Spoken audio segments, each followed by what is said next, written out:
తెలుగుదేశం మహానాడు ఉత్సాహంగా సాగుతుంది. ఇవాళ అత్యంత కీలకమైన రాజకీయ తీర్మానం ప్రవేశపెట్టబోతున్నారు సీఎం చంద్రబాబు. ఎన్టీఆర్ జయంతిని పురస్కరించుకుని ఘనంగా నివాళులర్పిస్తారు.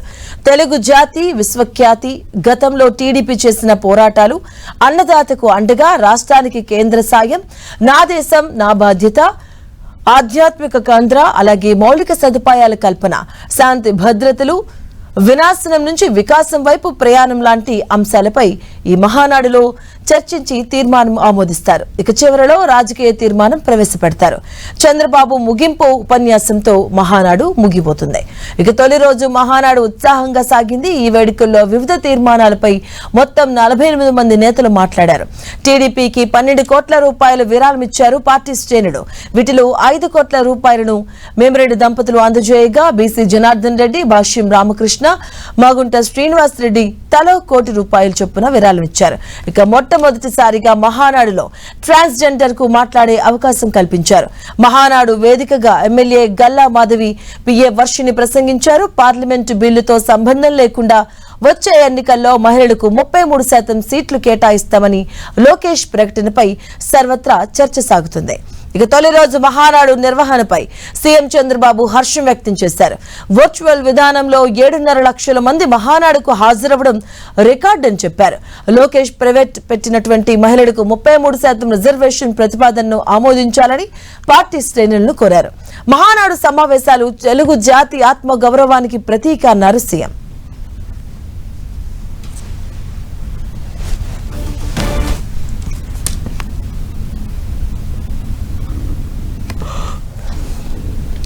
మహానాడు వేదికగా వైసీపీపై ఫైర్ అయ్యారు సీఎం చంద్రబాబు. రాజధానిపై వైసీపీకి ఓ విధానం లేదని, రాజకీయ పార్టీ ముసుగులో ఆ పార్టీ కుట్ర చేస్తుందని విమర్శించారు.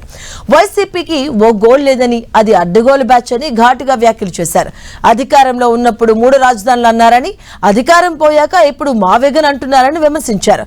అమరావతిపై వైసీపీ విషం కక్కుతుందని, మంచి చేయడమే కాదు చెడును అడ్డుకోవడం కూడా అవసరమేనని టీడీపీ శ్రేణులకు చంద్రబాబు దిశానిర్దేశం చేశారు. వైసీపీ మళ్లీ అధికారంలోకి రాదన్నారు. పుష్కరాల కంటే ముందు ఆంధ్రప్రదేశ్ కు జీవనాడి పోలవరాన్ని పూర్తి చేసి జాతికి అంకితం చేస్తాం.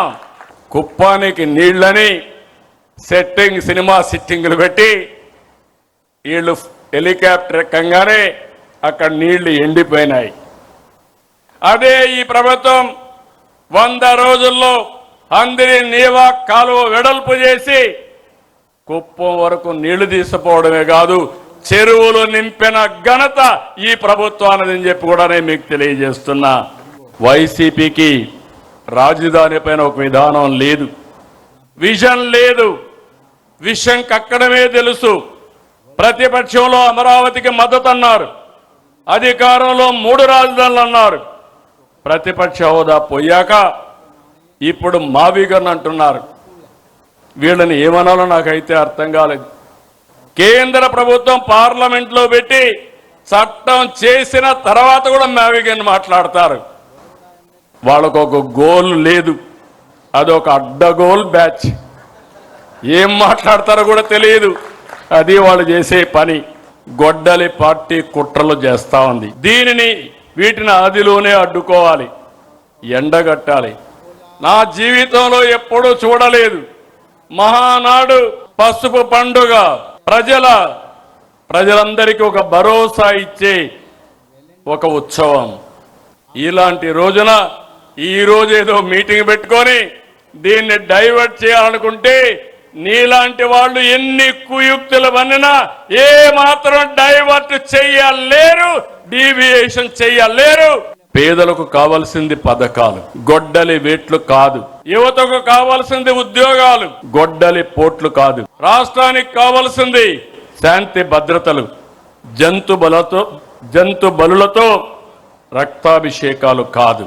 రక్త చరిత్ర రాసేవాళ్ళు స్వర్ణాంధ్ర చరిత్ర లిఖించలేరు. అందుకే గొడ్డలి పార్టీ నెవర్ అగైన్